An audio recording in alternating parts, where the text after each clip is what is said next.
Aucune autre méthode ne rivalise avec celle-ci pour les transferts des fichiers entre tous vos appareils différents. Vraiment, avez-vous déjà essayé de transférer d'un fichier vidéo d'un iPhone à un téléphone Android? C'est loin d'être parfait, soyons clairs. Il y a tout un article qui vous guide étape par étape sur la façon de le faire.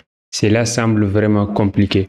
Aujourd'hui, nous allons voir comment vous pouvez transférer des fichiers entre tous vos appareils différents. Que vous ayez un téléphone Android, iPhone, Mac et Linux. Et ce qui est encore mieux, il n'y a aucune limite de taille des fichiers. Cela fonctionne avec n'importe quel type de fichier. Et vous n'avez rien à installer du tout, les gars. La seule condition est que tous vos appareils doivent vous connecter sur le même réseau Wi-Fi. Vérifions ça. Maintenant, ouvrez le navigateur de chaque appareil que vous souhaitez utiliser pour faire des transferts de fichiers. Comme vous pouvez le voir ici, c'est mon téléphone et ici, c'est mon ordinateur. Donc, je vais aller sur mon téléphone. Ici, je vais sélectionner le navigateur Safari. Puis, je tape Snapdrop. Snapdrop.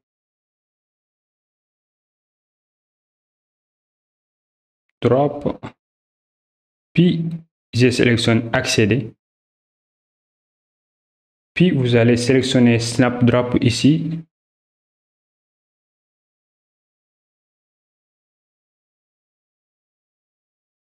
Et maintenant, je suis dans l'interface de Snapdrop dans mon téléphone. Ensuite, je viens dans mon ordinateur, je tape Snapdrop. Comme vous pouvez le voir. Ensuite, j'appuie la touche Entrée du clavier. Donc, ils sont en train de faire la recherche et comme vous pouvez le voir, maintenant, les appareils se détectent mutuellement. Disons qu'on va transférer un fichier de notre ordinateur vers notre téléphone.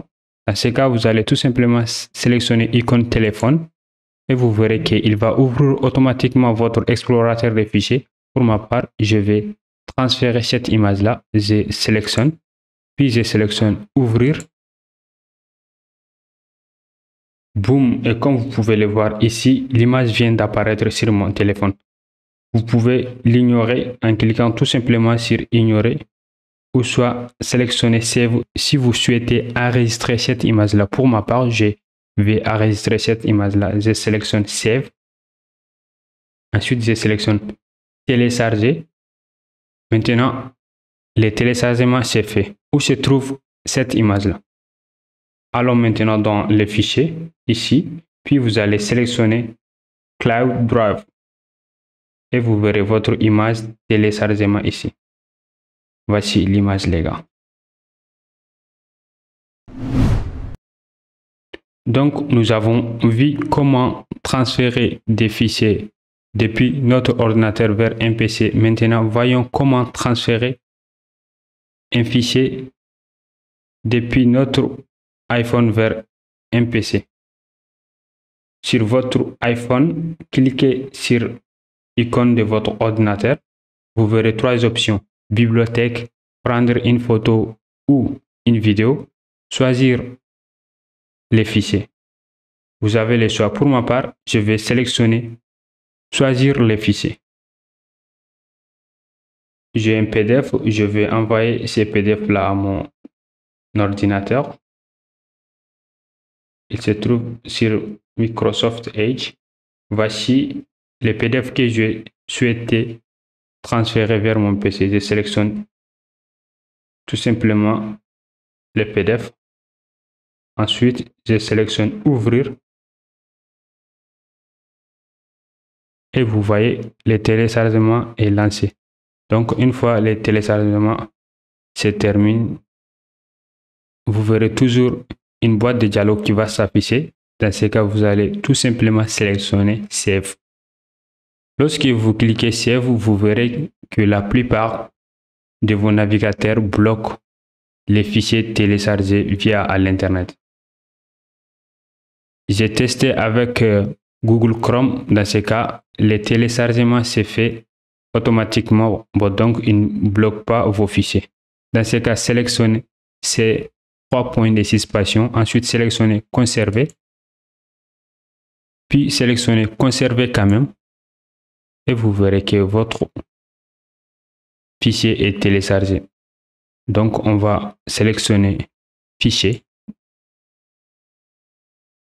Bon, donc, voici notre fichier qu'on vient de télécharger depuis notre iPhone vers notre PC, les gars. Et ce n'est pas tout. Notez qu'on peut transférer des textes ou soit un lien, des mots de passe, genre ce genre de choses-là. Donc, si je souhaite envoyer un lien ou un mot de passe ou un texte vers mon téléphone, je fais tout simplement un clic droit. Vous verrez une boîte de dialogue qui va s'ouvrir. Vous pouvez coller votre lien ou saisir un texte. Dans ce cas, je vais dire tout simplement salut. Ensuite, je sélectionne send qui veut dire envoyer. Et vous verrez qu'il va apparaître directement sur mon téléphone. Donc, je peux copier ce salut-là ou soit je vais fermer. Et si jamais c'est un lien, je peux tout simplement copier puis d'aller coller ailleurs. Ça, c'est très important. Et idem avec mon téléphone, si je souhaite envoyer un texte vers mon ordinateur, je ne fais que cliquer sur l'icône iPhone, je maintiens enfoncé et vous verrez que une boîte de dialogue va s'ouvrir encore. Par exemple, je peux taper youtube.com. Ensuite, je sélectionne Send. Et vous verrez qu'il va afficher directement sur l'écran de votre ordinateur. Donc, je peux copier ces textes-là. Ensuite, je colle ici. Boum, les gars. Voilà. Bon, donc, moi, je trouve que ça, c'est très cool. Vous pouvez utiliser ça à tout moment.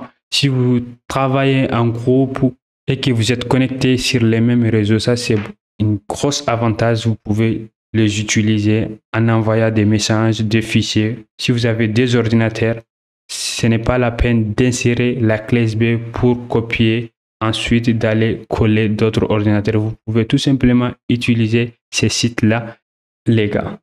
Peut-être vous allez me dire, alors mes fichiers, mes données vont propager sur l'Internet.